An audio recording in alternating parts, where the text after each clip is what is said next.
This is the You Heard That New Pod. We're back for episode 14. My name is LowKey. To my right is my partner in crowd, Josh. What's going on, guys? Pain in the ass. Feel me? Thorn in my side. Asshole in my future, but couldn't do it without him. I'm just saying, like, you are an asshole, but, this is why the future. Yeah. So couldn't do it without him. Make sure you like, subscribe, and comment to the page on TikTok, Instagram, and Twitter, and check out all previous 13 episodes. Some great guests, some great conversations. But today is special. This week is special. It's getting cold. Oh, God. The days leading up to this episode are going to be special. The conversation is not, and just what I'm warming up to is not, this episode is not all about just the ice, man. We have a very marveled individual, who I consider a colleague and a friend. Yeah, man. But let's just keep it a buck. That's why the fuck he's here. Good friend of mine, respected individual, respected journalist, respected shit talker, respected rage baiter, but respected. Hey, we all do. I'm sorry to interrupt the intro. Keep going. Respected all around in every stratosphere of this industry and of this culture. I would like to introduce to y'all my guy, my man, my dude, Armand Saddler's in the building today, baby. What's up, brother? How you feeling? What's up? Thank you for having me. What's going on, sir? Good to be here. Yeah, I mean, just so y'all got context, me and this nigga in the same group chat. That is where I rage bait you. Yeah, okay. Yeah, that's why. You do that too? Yeah, to him. Yeah, to me. Just within the chat. Just within the chat. Publicly, I don't rage bait. Of course. Everything I say, I stand on. Yeah, he stands on. Is very objective, very respectful. Shout out to Nate. Shout out to Shav. Shout out to J-Bo. Shout out to Roof. Shout out to Darian's crazy. Darian, Taco Bell. Shout out to Taco Bell. Yeah, Armand, just respect all around. Thank you, man. You feel me? Respect all around. Your pen, immaculate. Thank you, man. Yeah, man. We're gonna get to your story. Actually, we're gonna start with your story because that other shit we could save for later. He's just loading up the bullets. That's why. There was an end all be all to have him here leading up into a certain situation because he is a very very avid and very very cemented and directful Drake fan, and rightfully so. Like I'm the Hove guy, and everybody knows that. You're a Hove Avenger. Because if Hove was dropping an album on Friday, I'd be on somebody else's podcast, raging and waving my hands and shit. But you're very objective, so that's why. Did you hear the triple entendre? Yes, I would. Yes, that would be me. Yes, that would be me. Thank you. But let's start with your story. Sure. You're just the pen is crazy. Thank you, man. Thank you. Let's start with the love for hip hop. Where does that start? The family, friends? Yeah, where does that start? Man. My dad is, funny enough, he's from the West Coast. Okay. So grew up listening to a lot of Snoop Dogg, heard a lot of Pac, but he loved New York hip hop too. So he'd be buying mixtapes from the barbershop. Right. So I heard a lot of 50, Mobb Deep, Jay-Z, all them, and then he'd play the radio a lot. So I'd hear a lot of radio stuff. What part, what part of California, or just born in Oakland, but grew up in San Fran. Gotcha. Okay. So he's a Bay Area. Okay. Yeah, area. Yeah, exactly. So that's where the root and the love. Yeah, man. We would just be watching 106 together, and he was just always playing stuff for us, and it was just like it was unavoidable. I was just always hearing hip hop, so it's like when you're exposed to something so much, certain songs become your favorite. You catch yourself quoting them, saying stuff you shouldn't be saying at 5-6 years old. But it's ingrained. Yeah. So it was that like rebellious nature of wanting to curse, like hearing Hov curse or something and wanting to say it too, getting in trouble for it. So it just started there, and then as I grew up, watching 106 and BET and VH1 and MTV and even like the Nickelodeon and Disney kids who did their music shit, like it was just everything. And then like growing up a church boy too. Wow. Singing in the choir, and there would be those like few like gospel rappers who would come in and perform too. So I was exposed to just a variety of different type of hip hop music, and it's easy to fall in love with, man. It's the greatest thing. Was there a part of you that wanted to pursue the actual art of it? I'm not trying to be funny because I didn't know the church thing. We all tamper with it because I wanted to be a DJ producer, so we all have that little thing. It's a running joke that me and my friends have. Everybody in New York has at least 4 bars. Yeah. We got a notebook somewhere hidden that will be burned. It's 4 to 8. So whenever there's a cipher, you just come in, you spit your shit, and then you walk out like you deserve. No, no, don't do it. No, I'm not saying now. Just don't ever ask me to. No. I'm laughing at the question because people don't ask that often. Yeah. But it is something I pursued. Me and my brother and my cousin, we had a rap group. I have the songs on my phone. What was right your rap now. name? I had a couple. So my name is Armand. So drop the R, add a dash, and it's like Amon, kind of like Amen, corny, but it I see where you were going with that. Yeah. And then like Armizzle, just random shit. I call myself Poison Ivy when I want to. Okay. Just so stupid. What was the inspiration for that? Because Ivy, Poison Ivy. last It's just name, like it's literally right there. It's like the laziest nickname ever. Yeah. But continue. Yeah, Changing no, your name in my phone. we would record on our one of them old desktop computers, and we would use like popular beats at the time, like fucking brand new Kanye and Rhymefest, or brand new just like great beat, just a bunch of like the poppin' beats at the time, and so I was literally listening to the songs the other day. I was like, this shit is so funny. Like my voice sounds so high. Like if you heard it, you wouldn't be able to tell it's me. And then I kind of realized, all right, rap may not be my calling, my purpose, but music is still my purpose. I gotta find a different. Honestly, at first I didn't think like I was gonna work in music. I love sports. I thought I was gonna be a professional football player, or baseball player.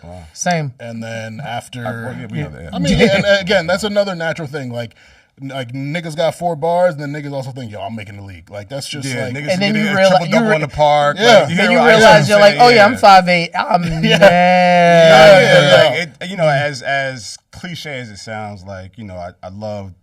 Well, I'm on the radio now, but like I loved Hot 97 when I was growing up. But then I also loved playing basketball. Yeah. Like so I was playing varsity in high school. When I found out like what college was really like, and waking up at 4 or 5 in the morning, I said, "Fuck this! I'm downloading music." Yeah, sports is your whole life in college. It's I couldn't do it. Yeah, and I really seriously considered pursuing it, but when I hit 5'9", then I stopped growing. I was like, I don't know. Basketball's definitely out the picture. Football maybe I could do, but nah. Once I got to college, I kind of had that dose of reality, and I was like, all right, well, what else? And fortunately, like, I went to a couple summer college programs when I was in high school. So I went to University of Maryland summer college program. Nice. I took a communications class, and I fell in love with that. I was like, all right, how can I take my love for sports, my ability to speak publicly and be persuasive and all that, how can I blend those things together? I was like, I'll be a sports broadcaster. Oh, okay. Yeah. I mean, you got the voice for it. Thank you, man. Yeah, most definitely. I appreciate and the personality. Thank you. And the build. You say he looks like Swagoo? No, I do have the football player build. No, like you like what's Brian Olanaska, whatever. Yeah. Like they, like I would say Swagoo. Yeah, people like they're the Kendrick Perkins. Yeah. But those are the good ones. Yeah, those are the good ones. Those are the good ones. A lot of niggas big, so Pause. Those are the good ones. Very big pause. Yeah. Pause.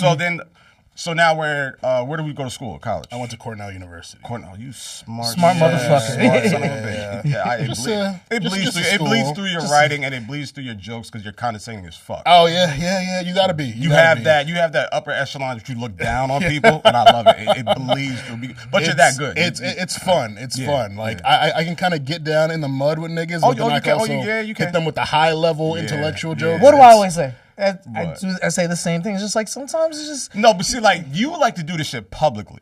Oh, me like, and we're all like, and you do it in the group chat too as well. Me and J1, but like when we're in our group chat, it like we're in the mud. Yeah, no, like we don't. It's not intellectual shit. Like like you saw what I called Darian the other day. I said, thanks Taco Bell. Yeah. Like I can't say that on the timeline. Yeah. But that's like you have the best of both worlds. Yeah, and that's I bring that humor to the timeline because you deal with it. Like a lot of niggas are dumb and they'll try to engage with what you say, and you can tell they don't comprehend things. So like, I love a hitting lot of them. things go over their heads. Yeah, like I just tell niggas the acoustics in between your ears must be but that's fantastic. Not fun. Like, it's just not fun. I like seeing niggas struggle with like what you're saying. Yeah, like, what do you mean? What for is sure. That? I'm like, I see you don't get it. I get it. Your brain is as smooth as a marble. Like, well, I don't like being that disrespectful because like I don't want to call you retarded. Sometimes we can't even say that. Sometimes that's his point. Yeah. Mark that down. No, I mean like I'm just saying like I don't want to call niggas retarded. Like that's just not kosher. So now we're sports broadcasting. Yeah. Your degree is communications, obviously. Yeah. So got to college. The plan was to be on ESPN. Yeah. Didn't really know the steps to get there. I just knew I want to be like Stephen A. I want to be like Stuart Scott. I want to be like, Will Bond, all the black guys. That's literally was my approach. I wanted to be like Clue. I wanted to be like Flex. I wanted to be like this, that, and the third. And I didn't know. Yeah, there are things that you have to go through to get knocked down, but it takes a lot of time to get to TV. Yeah. So I applied to some internships at ESPN, didn't get them, and I was just like, all right, maybe I don't put all my eggs in one basket. What else do I like to do? What else am I good at? And it felt like I was getting signs from God at that time. Like I got invited to do a radio show on campus, a music-based radio show. And I was like, I love music. I love to talk. Why not? Let me do it. And that shit was mad fun. It was like super fun. And then I got a couple internships, like backup internships when the ESPN ones didn't work out, where I was working at a publication and, doing internship for them, but then also writing questions for interviews and transcribing interviews and going to listening parties. And I was like, damn, this is a kind of cool life. Yeah. And then I put out my first couple articles and I was like, damn, this feels cool. Like putting my thoughts out to thousands of people and all that. So I was like, okay, I could and then find out it's being respected. Yeah. Like and people actually reading it, checking for you, giving feedback. And, people think the likes matter and the retweets matter, and they are very fulfilling. They do. But there's nothing like hearing that's a well-written article. And when someone says something, you could tell they actually read it. Yeah, because you kind of tell when someone says, great piece. They just read the stop bottom line. there. Yeah, they stop there. But when someone starts to pick out, I love what you said about this. You really read it. You really read it, and that means a lot to this day. That obviously getting paid is number one, but getting that good piece, that good feedback is like number two. So I was doing that. I interned at The Source in summer 17. That was very eye-opening because prior to that, it was a lot of startups, smaller places. But The Source, working for Londell McMillan, it was just very fast-paced, very big environment. A lot of people got war stories. Looking back, it's like, damn, some of those things that we went through were probably a little crazy. But I felt like it prepared me for everything that this field would be bringing my way. So I was grateful for it. And I went really hard with it. I tell this all the time. Like the internship was supposed to be 3 days a week. I said, I'm going to come in 5 days a week. I'll be here. First person here, last person to leave. Whatever you need from me, I'll do it. I would love for this to be my job after, the summer is over and I graduate college. Didn't work out that way, but I'm thankful because it opened up so many other doors for me. It gave you reps. But man, just I feel like my path went the way it did, and I kind of had to see this sports thing. It's going to take a little more out of me, but the music opportunities kind of kept coming. I was like, well, I'm not going to run away from something that's seemingly coming to me. I'm attracted. Like the world is telling you something. The universe is telling you something. So in college, I'd be putting out reviews of different projects, and I was in college and I figured out I wanted to be a music journalist at the best time, like spring 16 when Views came out. One of the best summers. Slime season 3 came out. Coloring. No, but I mean, like one of the best summers. So summer 16 was that was a thing on social media a couple months ago, where it was 10 years ago, 2016. And that was What a Time to Be Alive. Views. It was incredible. It was this thing after thing. So I just felt like, damn, I'm covering all these important projects right now, important moments. So it was just exciting, and I was like, I like this feeling I have. I got to keep it going. And my voice is a part of this moment. And it definitely wasn't as known as it is now, but it still led to your progression. Exactly, and your love for the actual craft of it. That was something. Talk about your tenure, or how did you get to Vibe? That was a long journey too. Freelance for years, freelance for Revolt, freelance for Hip Hop DX, Billboard, Consequence of Sound, Pitchfork. Vibe was my first full-time gig. Pitchfork's been in the news lately. We don't know. No, keep going. We're not doing that. Keep going. But Vibe was my first full-time writer gig. That was super exciting. It became a possibility summer 2022. And it was exciting for me because obviously it's a legendary, historic magazine. Yeah. You know, it's a name you hear growing up. Vibe in music culture. Source, XXL, like you just hear Vibe, and you know, I thought back to so many legendary Vibe covers that I'd remembered, and obviously like it being part of some beefs in the past and all that. Like they technically like the thing is like they started the East Coast West Coast, and that could be debated, but like that's always been a thing. Yeah, and the media. Plays a part in today's, but we'll get to that. And there are similarities, but go ahead. I'd seen a lot of narratives about Vibe online that people felt like it had fallen off. And I was like, okay, well, I have this opportunity to come in and maybe change the perception of it. And I thought they had a really great team already, and they just weren't getting the respect. So I was like, any way that I could contribute to that, I'd love to. So applied, went through the whole process. It was like a 4-month application process. And I remember I was in Miami with my ex, and I get the call from HR like, hey, you're hired, and here's your salary. I'm like, holy shit, you can make this much money writing? What? What the fuck? Because the biggest thing, and like me and my parents have had some differing perspectives on this, but discrepancies. Same thing with my parents. We pursuing journalism, they saw me struggle for years, and they were very concerned about me being able to make a living. And I was like, this is what I want to do. I'm going to stubbornly pursue it. Yeah, I'll pick up a side part-time gig, but nothing that takes my time away from writing as much as I want to write. This is my craft that I have to hone. And so it felt especially good being able to show them like, yo, I not only do I do this well, but I'm also able to make a living off it. Like, y'all don't got to worry about me no more. So it felt really good. And yeah, the Vibe experience, you know, obviously it ended this past fall, but it was a good, really good 3 years. Not perfect, no job is, but learned a lot, met a lot of great people, did a lot of things I never expected I'd be able to do. And yeah, it's an honor to be able to say that I worked there with the people I worked with, the Daytwan Thomases, the Regina Cho's, the Mark Griffins, Maya out on the West Coast, like so many talented writers who I feel like deserve more. And I know we're all kind of struggling with the layoff right now. Some people have found jobs, some people are still looking, and I hope they all land somewhere because I really feel like they're some of the best writers I've ever worked with. Do you have any cover stories under your belt under that tenure or no? At Vibe, no. I guess I can talk about it now since it didn't happen. I was supposed to do one with Offset after his album dropped, and then it got pushed back, and it got pushed back to like maybe October. We're supposed to do it around October, November, and then I got laid off in mid-October. So did you never got to happen? Yeah, or like, no, I didn't even get to sit with him. We were supposed to do it around like August because that's when his album dropped, like August. 2025. I was excited about it. Offset's one of my favorite artists, and I really liked his album. And I just felt like he had a lot to talk about at that time. I feel I could have crafted into a very wholesome piece displaying his growth, even though he's still dealing with some gambling problems. Yeah, but you would have gave it a different light. I wanted to show people a different side of him, and I felt like we would have been able to have that conversation, and it didn't happen. I did do a cover story with Pusha T in 2020 for Kazi magazine. That was like my first big interview, and that went really well. It was definitely a funny experience being a big Drake fan talking to him in 2020. It's my first knowledge of you actually. Yeah. But it was a great interview. Like he told me after, he's like, hey, you did really well. Like it's a great interview. I was honored to hear that. And so I do have a cover story under my belt, not a Vibe one, unfortunately. Yeah.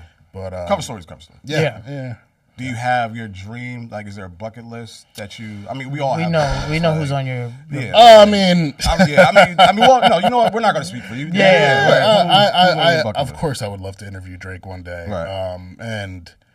I think it's interesting because there was that Fraser Tharp Jay-Z interview recently where people gave him a lot of shit for being a stan doing the interview, but it's like outside of that, Fraser is a very certified journalist. Like his resume goes without saying. Even if I don't agree with him on everything, and I do, his pen, the way he goes about things, like journalist to journalist. There's just a respect. Yeah, and I think with Jay-Z also, it's like there's certain things that he probably just isn't going to touch on, or if you try to elaborate or challenge him. He has like 5 people behind him saying, I'm sure that was highly edited, which is fine. Like I think just getting the opportunity and getting him to say something is especially after all this time. Yeah. So I'd love to talk to Drake, but Bucket list, like I've tried not to be married to that because there are so many opportunities that I didn't expect to get and got ended up being more enjoyable than things that I was chasing for a while. Yeah. Like the intent kind of doesn't override the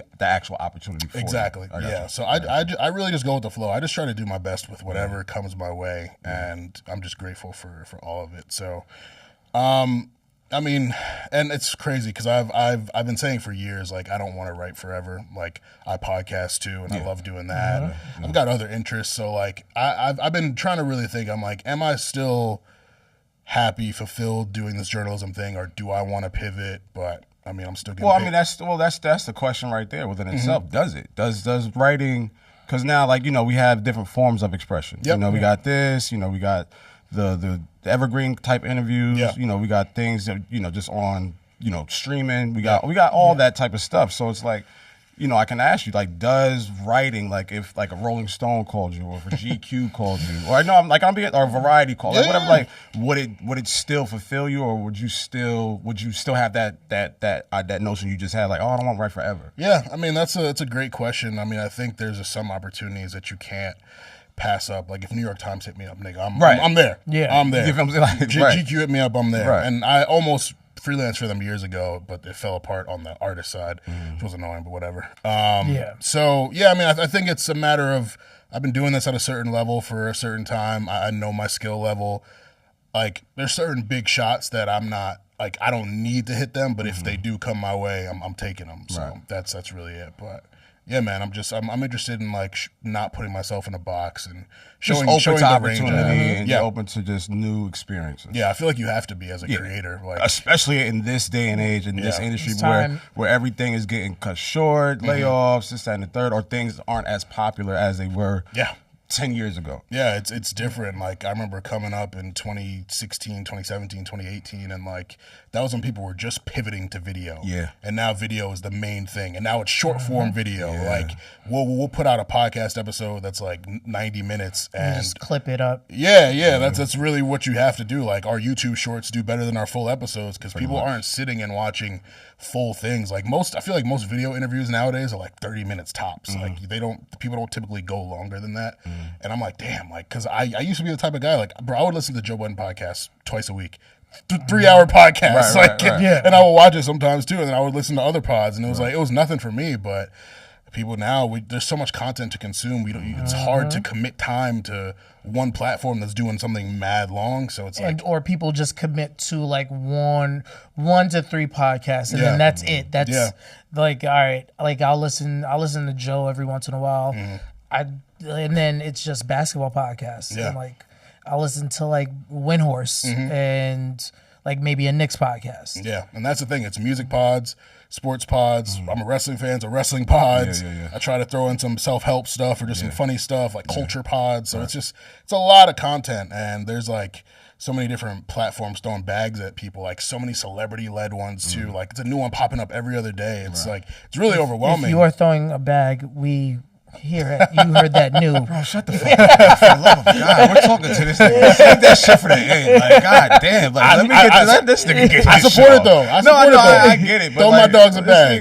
This nigga always just like, bro, like, I get it. Like, we're trying to get the bag. Like, shut up. If there is a bag out there, hey. Like, niggas gonna be like, oh, they want the money. But, because, like, at the end of the day, it's just like, there's so many things to consume, right? And then you have this fear of missing out. Yes. Right. So like the Joe Budden podcast might be talking about this. Then you got Rory Maul might be talking about that. Yeah. Then you got Joe and Jada be talking about over there. Then you got Rap Life with me, Ebro and Nadeska talking about this. And Academics saying this. And Gil and Wally saying this. And da-da-da. So it's just like, how do I divert my attention to what's important, to what's going to serve my interests? Yeah. Or I also don't want to be left out of the conversation. Yeah. Because there's so many different weaving conversations on the timeline. Like, we can look at our shit right now, and it's the Drake thing, then it's the whole thing, then it's whatever. Like, it's just like, where, how? Yeah, you feel what I'm saying? So, it's a very difficult process. Let me ask you about this. It's a very controversial thing. Complex always has something that we're talking about. The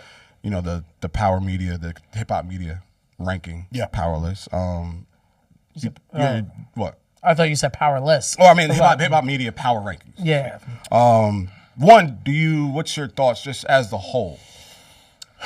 I feel like they got most of it right. I do think that,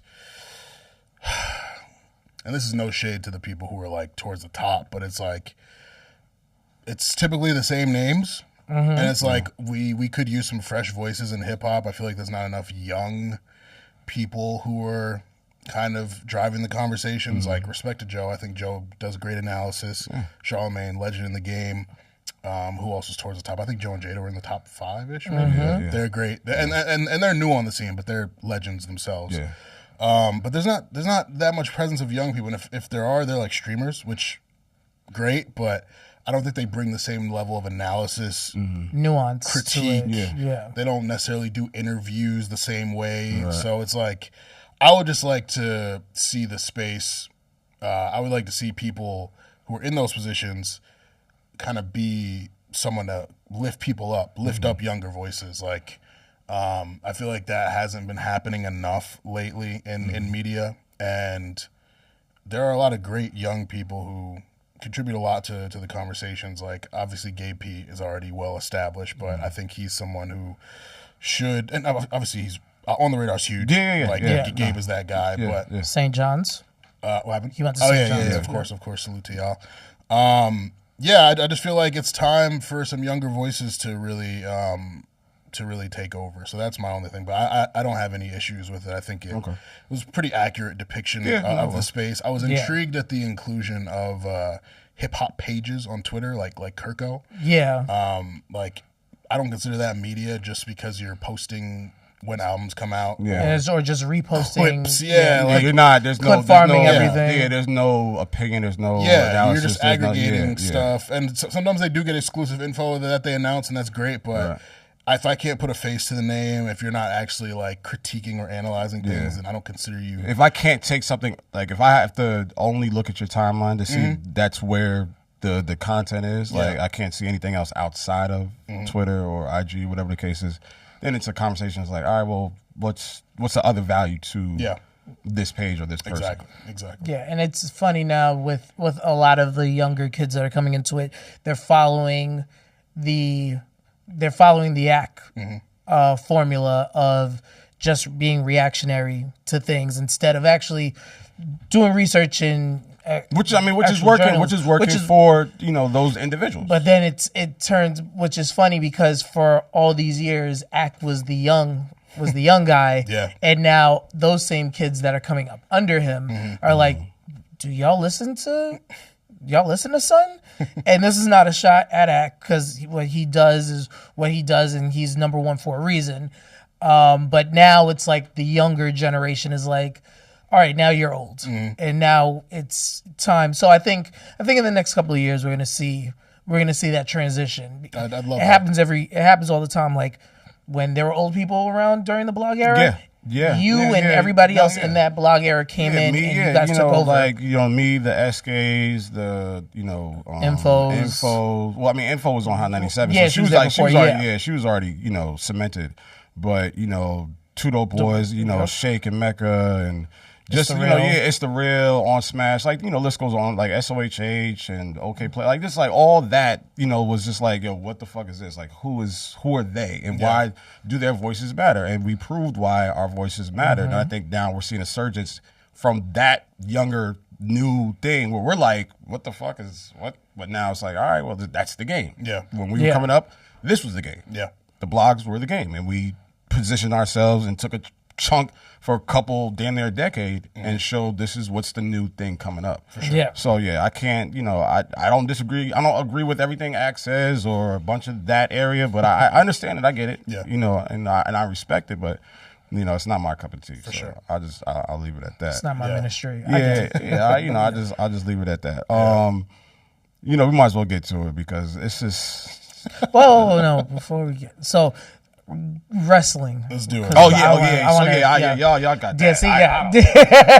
that. Y'all got that. So you're a big. What are your thoughts on the WWE product now that TKO is taking over?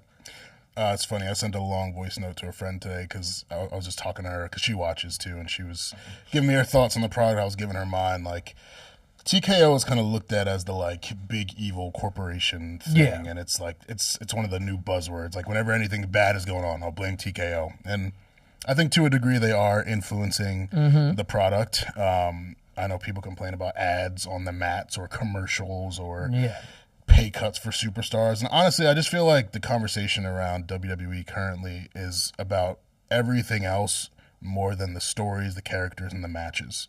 And so that's what I kind of stick to. That's how I assess the product. And there are things that I like, things I love, things that I don't like, and things that but I tolerate it all. Like I music. Yeah, it's literally the same way. Yeah, the same way. And so I don't really have any problems with it. There are definitely some things that I kind of just don't care about as much as maybe I did previously. Triple H's booking, like he takes very long with a lot of things, and that's long, and then it sometimes it doesn't end. There's it's like watching, it's like the Wayans brothers, where there was no ending. It just ended, and it's just like, wait, where's the payoff here? Yeah. So so I agree with you. That's probably my main issue with it. It's been a big adjustment because Vince was very erratic and impulsive with his booking sometimes. Yeah. Like putting titles on people who you're just like, oh wow, I didn't expect that. But there are aspects of Triple H's booking that I do really like. Like I think he's really made the mid card feel way more important than it did before. The tag division previously, the SmackDown one was on fire. Now not anymore. Yeah, it fell off. Hopefully they can repair that. I think the elevation of several women and how prioritized the women's division is great. So yeah, there are things I love, things I like, things I dislike, and things I'm just like, all right, well, like I love wrestling too much to stop watching, and I'm also just not. It's hard to tell. What was the match that got you into wrestling? Oh man, it wasn't a particular match. It's like 2002. I'm watching SmackDown and I see Brock Lesnar and he just throws Matt Hardy through a wall and then he like F5's the Big Show. I'm like, yo, I don't know who that nigga is, but that's my guy. Right. And then the Undertaker was so cool. That SmackDown era, Kurt Angles with the Big Six. Yeah, John Cena as he's rising up, Eddie Guerrero, all that. Edge, and like I could only watch SmackDown because I didn't have cable. So when I got cable, I was able to watch Raw. Yeah. I see Triple H, I see Batista, I see all these. I'm like, yo, damn, this shit, it's just lit. And like, we thought we were in the best. I thought we were in the best days then, and then now we have Cody Rhodes, Roman Reigns, we got Oba family, we got Seth Rollins, we got Trick Williams, Javon Evans, like.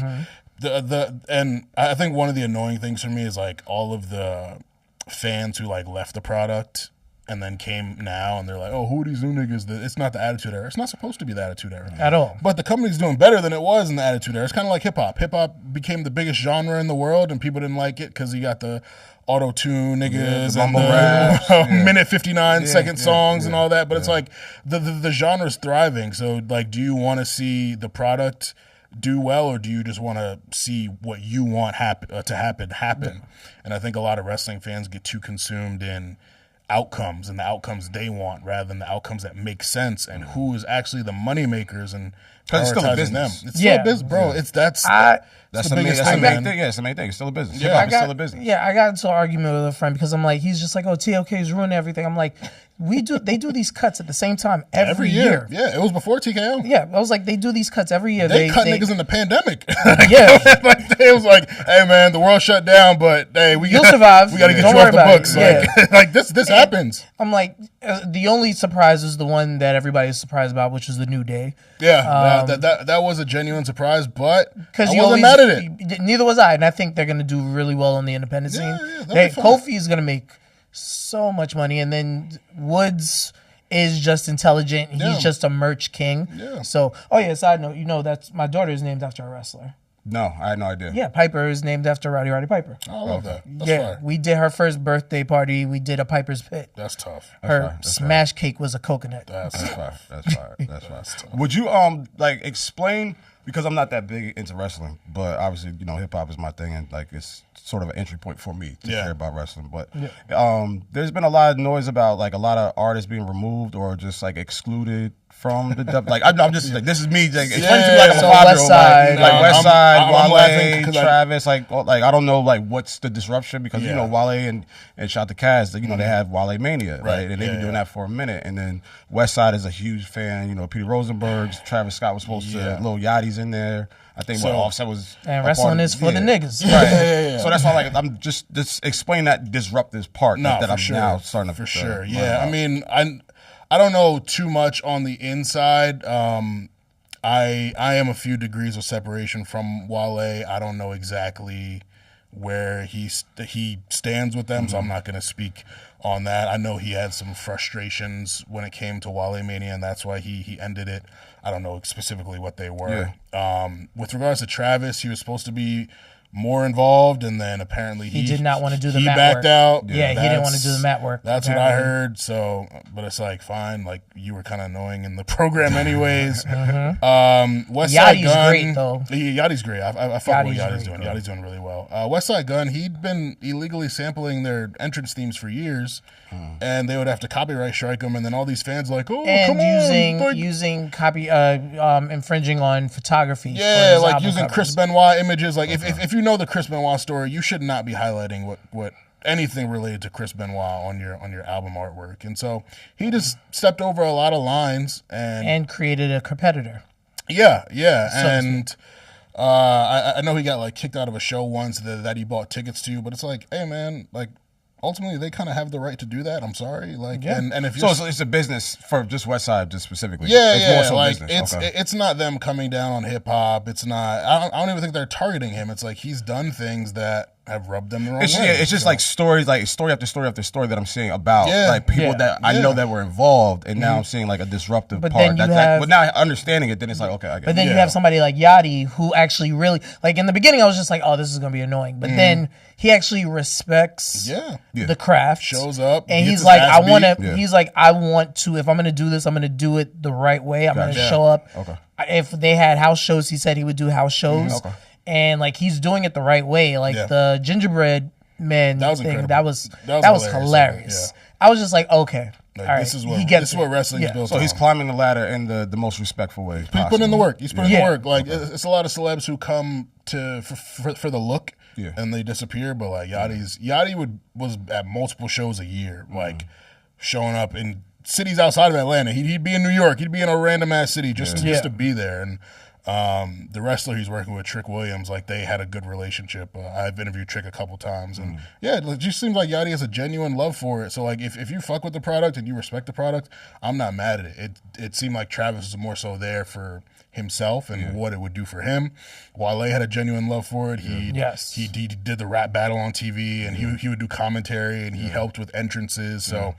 I do hope that they can collaborate in some way in the future. But I mean, Wale Mania also had a great run. It was like for over 10 years. So like, I think I went to the second one where it was like me, Cash, Rosie when we were doing Say Less. That shit was phenomenal. Yeah, I didn't understand that the wrestling world, but that like I think we went to Dallas. Yeah, so that And was they had like that House of WrestleMania. Blues, and I'm just like, I'm just looking. I'm like, y'all put this together. Like this shit is fucking amazing. Yeah, no, and it just got better throughout the year. So shout out to Wale I Mania. went for the first time a couple years ago. I was like, wow, so this is what Wale Mania is. Yeah. I remember. It was fire. I remember when 2K was doing one of the WWEs, and they were like, we were planning on trying to get Wale to run an event for us, for a launch event.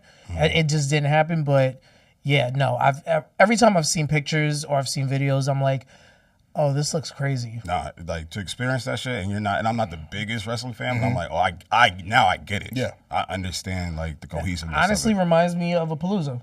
Yeah, I mean, yes, you could parallel that, but that shit Just was with like brolic. yeah, like around, but that shit it was like I'm standing off to the side because like I just don't know who's who or what's what, but I'm just watching the synergy and how Wale is being helmed, but like also geeking out over a wrestler or like same with Kaz, like they're just like. But they just know so many different parts of it. I'm like, oh, this is amazing. It was cool to see how much the wrestlers embraced it. Yeah. Because I mean, yeah, it just gives it more validity in that way. And yeah, I think it mutually benefited hip hop and wrestling. So yeah, it's super dope. Last question about wrestling before. Who's on your Mount Rushmore? Oh man, that's a tough one. Or as CM Punk would say, your 6 fathers. Okay, so if I get 6, then I go Steve Austin, Stone Cold Steve Austin, John Cena, Roman Reigns. It gets tough here. I'm personally gonna put The Undertaker on mine. I get it. I'm gonna put Shawn Michaels on mine. Yeah. And one more. Because I know leaving off some names is gonna be egregious to some people. I don't give a fuck. You could get mad. Yeah. At me. But personally, I might sound crazy. I gotta go Kurt Angle, man. I love. That's Kurt. not crazy. I love Kurt. Like Kurt Angle's probably. Honestly, he's the best wrestler. Pure. Definitely top 5. Him, Bryan Danielson, Bret Hart. Owen. Owen. Yeah. Owen is my favorite. So, but no, Kurt just, like, the character work, too. Because, like, the in-ring goes without saying, but the humorous shit that he could do. Like, and then him being serious. Yeah. And his TNA run. I don't like calling him the name that they always called him. Yeah, because he don't like He hate that name. I hated that name, too. But, like, that heater of a run that he was on where it was like, I was like, damn, I really wish he would have had this run on WWE. But he was able to, they allowed him to just go at TNA. There's like no question. So yeah. All right. So now. No. Like, Knicks fan? No. Who? Lakers, man. Okay, damn, I want to let's pull other stuff out of it, pause before we get to those. Like, no, because like I don't want this to be judged. I don't know. Like, no, I want to get to know this nigga. I don't know how it feels to be swept. Tell me how it feels to be swept. I mean, Knicks have been swept before, haven't they? No, they were swept in the finals. They were not swept in the finals, sir. We won one game against Houston. No, against Houston. Houston, we went to 7 games. Oh, y'all did? We were up 3-2, and y'all been swept in a series before. Lost game 6. Everyone's been swept in a series before. So shut up. Yes. Okay, that's all he's asking. Like, so yeah, you know what it feels like to be swept. That was no, me. I don't. Yes, you do. The Knicks were swept in a series. Look it up. All right. See now I'm gonna have to look it up. That was me grasping at straws because I'm still mourning the loss to OKC. Now, like, amazing team. I mean, like you look at what they had. Yeah, look at what the Lakers had. Yeah, right? You're just getting Austin Reeves back, who's just like discombobulated. So he's going like 3 for 14 or whatever the case is. He's still putting up 22, 23 or whatever. He's still like doing his last 2 games or 3 games were really good. He got back in the rhythm, but at the same time, you're going against a young fucking team. OKC, they're the defending champions. You got the scoring champ, you got the MVP, the Finals MVP on your team. Like, so it's like they just had so many role players who went crazy. The Knicks have never. Ever okay, all right. Yeah, and the last time you won a championship was 1973. So we weren't talking about that. And the last time they won a championship was what 2020, baby. Right. So bubble. Yeah, we don't count that. Yeah, don't do that. Don't do that. All right. Well, the Knicks couldn't get into the bubble, so like they did it. So anyway, we ain't counting that. Then that Chiefs Super Bowl. No, who won in 2020? Buccaneers won. No, Chiefs won in 2020. Well, the pandemic hadn't happened. Anyone who won a title in 2020, so no championship should count. After so you guys had a month and a half to rest. Everybody got the same break. Everybody got the same break. What are you saying? With you. I'm fucking with you. I count the ring. My boy Jose is a Lakers fan. He's not a LeBron fan, but he's a Lakers fan. A ring is a ring. A ring is a ring. But although I'm not a Knicks fan, it is nice to see my Knicks fan friends who have been in hell for a long time. It is. Be able to celebrate this, and we appreciate you. And they're playing great ball. They are. There's nothing. Like New York was fun as fuck last year when they made it to the Eastern Conference Finals, and it's crazy because like around this time last year was when it got like super crazy when they won in the second round. I guess because they beat the Celtics compared to beating. Who would they just beat? Philly and swept them. Like it was like, but beating the Celtics is a little different for the Knicks. That's why I don't hold it against Philly too much for them losing because they got the monkey off their back by beating the Celtics because they haven't beaten the Celtics in like 40 years in the playoffs. So it's just like, all right, you guys like I joke around and say that was your championship, but really you guys don't have to worry about it anymore. So next year when you guys are playing well.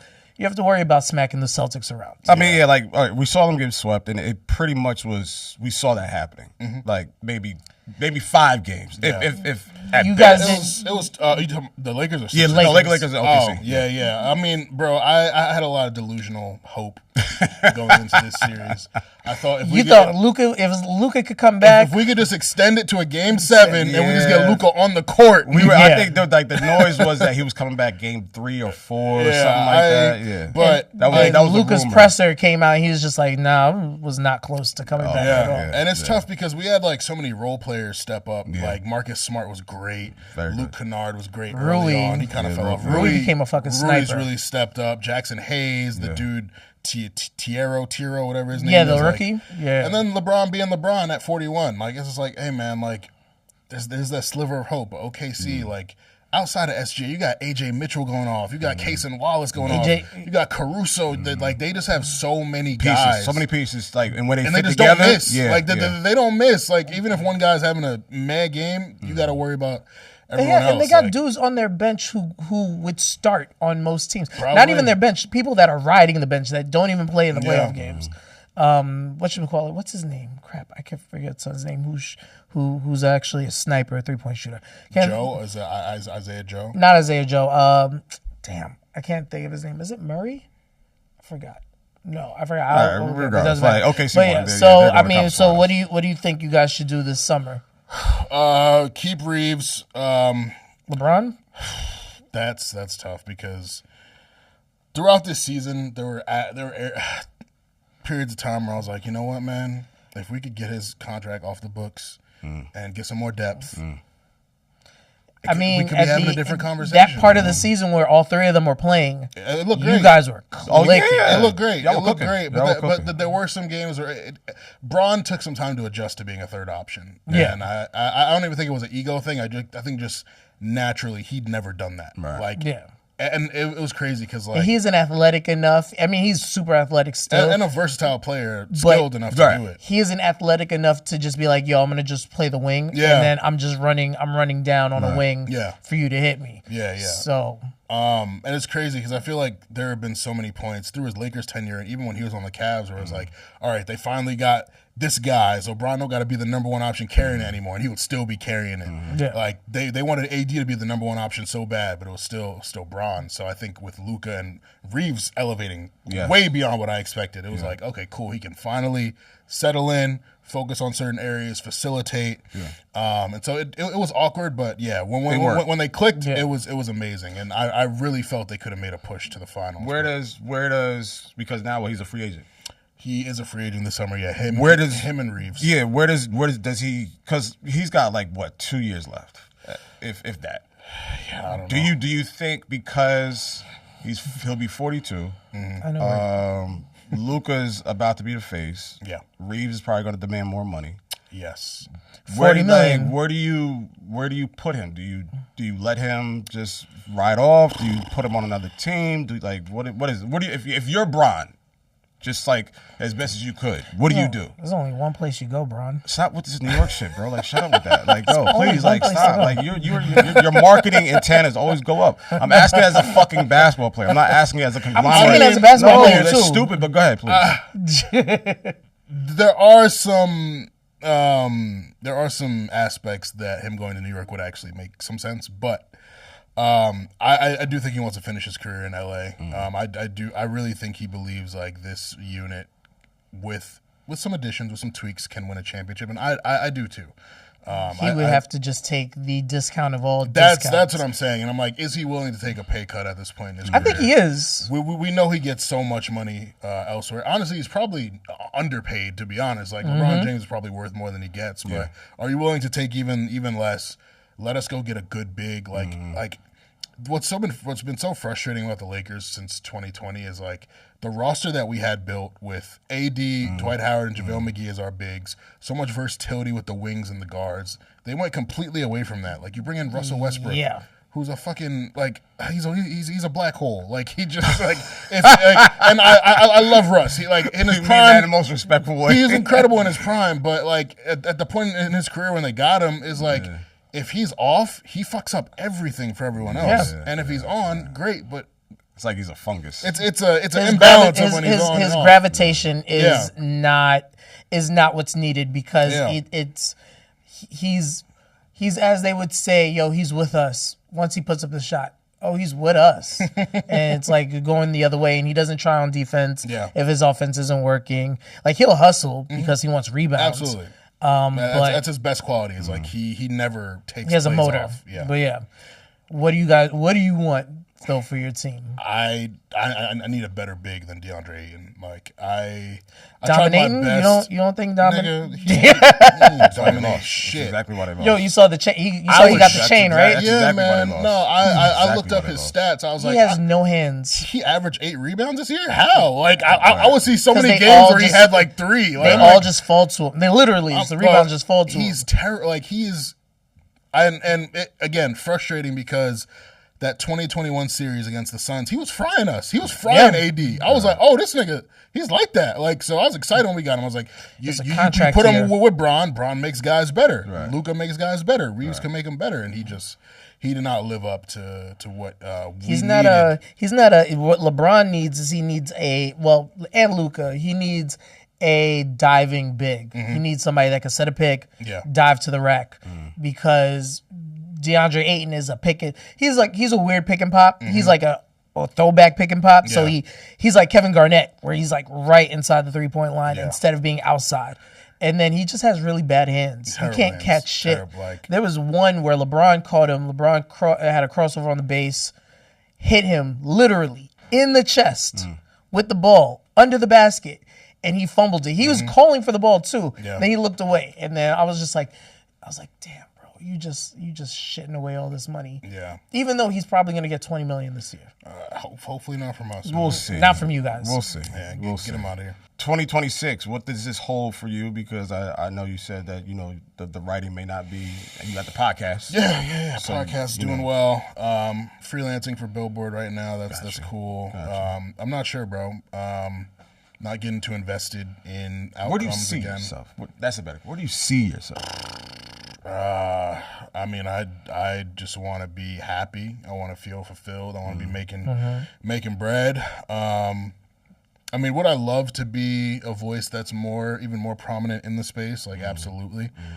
Just because I do think I bring something different to I think to the space. But I understand. I understand. Yeah, like, so I don't know. I've really, like, after getting laid off in October, like, I've just been enjoying being able to relax because I've been nonstop for years, man. Like, this music industry shit, it's just and not even from a sense of fear of missing out, but just feeling like I got to capitalize on everything. Like, because I'm privileged to be here. A lot of people wish they could and they can't. So I'm like, I got to take advantage of everything. But having to sit down, being able to just be home, play my PS5 for hours, like just relax. Like, it's What's good. your game? I play a lot of WWE 2K, of course, college football, Madden. I'm trying to finish God of War Ragnarok.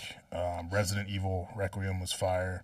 So yeah, I'm kind of all over the place, but yeah, just like enjoying my time, really trying to like identify my priorities, not spread myself too thin. Right. Yeah. But yeah, I mean, as long as I'm doing something in the music, sports, wrestling world, which I'm fortunate to be able to be doing all those right now in the position I'm in, like I'm cool. But yeah, I'd love to just hit for a $5 million parlay and just At least you got right. I need a win. I need a win. You got right to the fucking point.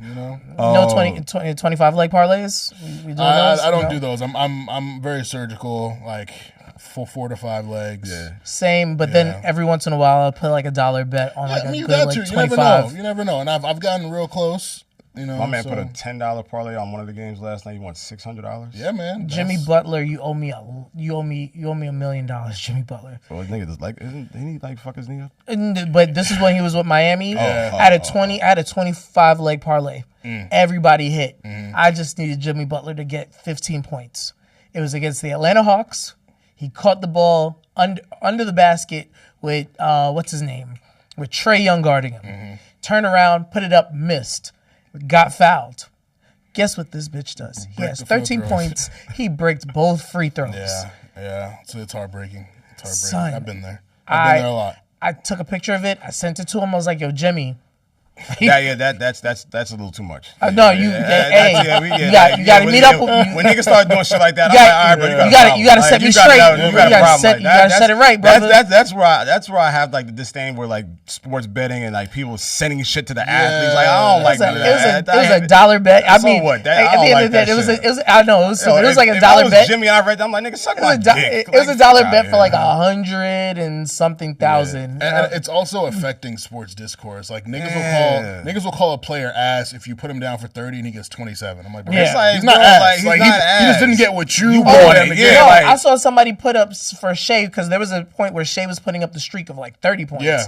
And somebody was like, yo, you got 27 points? Yo, what kind of bum ass nigga are you? And I'm like, wait. It's poisonous to real basketball talk. We're seeing it in real time with how it's affecting things. It's affecting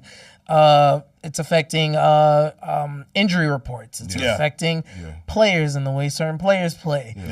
There's a whole FBI sting for said reason. Terry Rozier. Miami Michael lost Beasley. out on. Michael Beasley.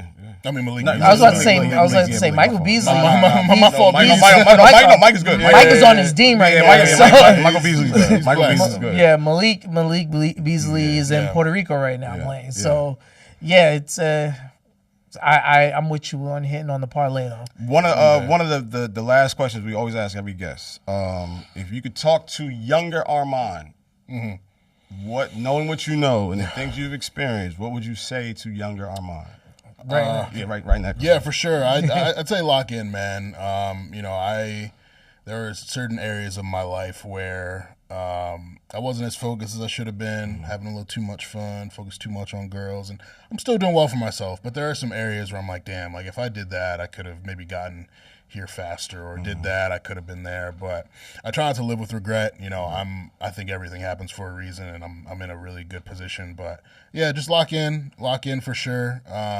Keep refining that work ethic. Right. Believe in yourself for sure. And yeah, just know like you're always gonna be all right. Like no matter what situation you end up in, like you're gonna come out of it better than you were before. Listen, I always love having people that I connect with, people that I respect, that we share the same passion, share the same occupancy in this culture. And Armand is one of those people that we do those exact things. Yeah, man. We battle in the group chat. We have opposing opinions, but respectfully, we'll tell each other to shut the fuck up. Yeah. Yeah, I mean, exactly. But I love your outlook. I love the fact that you did it your way. Yeah. And you just did it the way that you wanted to and you were supposed to. You know what I'm saying? Like this is like the true, the underdog story and just doing what you love and until this very day still doing what you love. Yeah, man. No, it's cool to know you. I remember when I was first coming up and like Duce Palooza was on fire and like you, Rory, Kaz, all of them. I was like, yo, they seem like some really cool guys. I'd love to meet them. And now we're in a group chat on texting basis and have hung out a couple times. So it's just like it's cool to know like the hard work I've done will get me in positions where I can be connected to people who I used to look up to. So. And I appreciate that. That's love and respect. Let the people know let people know when and where they can watch the podcast. Absolutely. Stay Busy Podcast every Wednesday. You can follow us at Stay Busy Pod on Twitter, Instagram, TikTok, Threads, Facebook. Subscribe on YouTube, video episodes, audio episodes. You can follow me at Armand Saddler, at Armand Saddler on every platform as well. Don't come with no debates or arguments. Like let's be cool. Let's be cordial. Then all the debates and arguments. Yeah, let's talk about our favorite tacos. Let's talk about baddies, but we don't got to talk about argue and all that shit. But yeah, just be cool and I'll probably follow back. Where's your favorite taco spot in the city? Oh man, I'd probably go Los Tacos #1. Yeah, the one in MSG. Well, I mean they have different. The one I went downtown to was it was near the Vibe office, so like on like around Madison and like 5th. Maybe. I know. Like wait, I know the one. Is there one on Spring Street or near Spring Street? There's definitely one down there in Soho. Yeah. I know. That's the one I know. Yeah. Because it's like on a corner, like right near the 6 line. Yeah, I know exactly where that is. Nah, that shit's fire. But I've also been to like to Tacombe. I liked There's a couple other joints I fuck with, but I love tacos. I love Taco Bell. Yeah, wow. I mean, hey man, I'm joking. I'll never forget my roots. Right. So sometimes when you drunk, that Taco Bell be hitting. That shit hits. That should be hitting. My daughter loves Taco Bell, so we order Taco Bell all the time. Hey, listen, your daughter got a great palate. Yeah. Trash palate. Listen, this is episode 14. My guy Armand, thank you for coming through, chopping it up. Of course. Respectful journalist all around, respectful individual all around. So it's been a pleasure to know you. And we're gonna keep building. Josh, man, what we got this weekend? What's going on with you? I mean, we're doing the Iceman listening session at Sahara tomorrow, so you got to pull up. Yeah, I'm pulling up to that. I have birthday got the playoffs too. Playoffs. Well, I don't have to. Oh yeah, we don't have to worry about you. Yeah, you're good. No, birthday parties because parent life. Hey man. Yeah, just birthday parties. Having any different? Huh? Wouldn't have any different. Yeah. Okay, you would. All right. Y'all know where to find me. Check me out on Rap Life Review every Wednesday on Apple Music. And we're here every time we're here. So this is episode 14. Armand pulled up, embodied it. Thank you for being a true sport and a true spirit. Make sure you comment, like, and subscribe on the You Heard That New Pod. And watch all the previous episodes. Yes. 13, Kai Cash, Ryan Witherspoon, Kaya Baby, J1, Frankie, Fergie Baby. Coach Q, Yo Q. The list goes on and on. And we're gonna have some more guests. Justin Tinsley. We got a lot more guests that we're booking right now. It's gonna be a pretty busy summer, so thank you guys for riding with us. We're trying to make it to episode 20, so we can be in that 1% of podcasts that don't get to episode 20. I thought it was 21. 21. 21. Yeah, 21. 21. But yeah, thank y'all for tuning in. Episode 14. This is LowKey, Josh, Armand.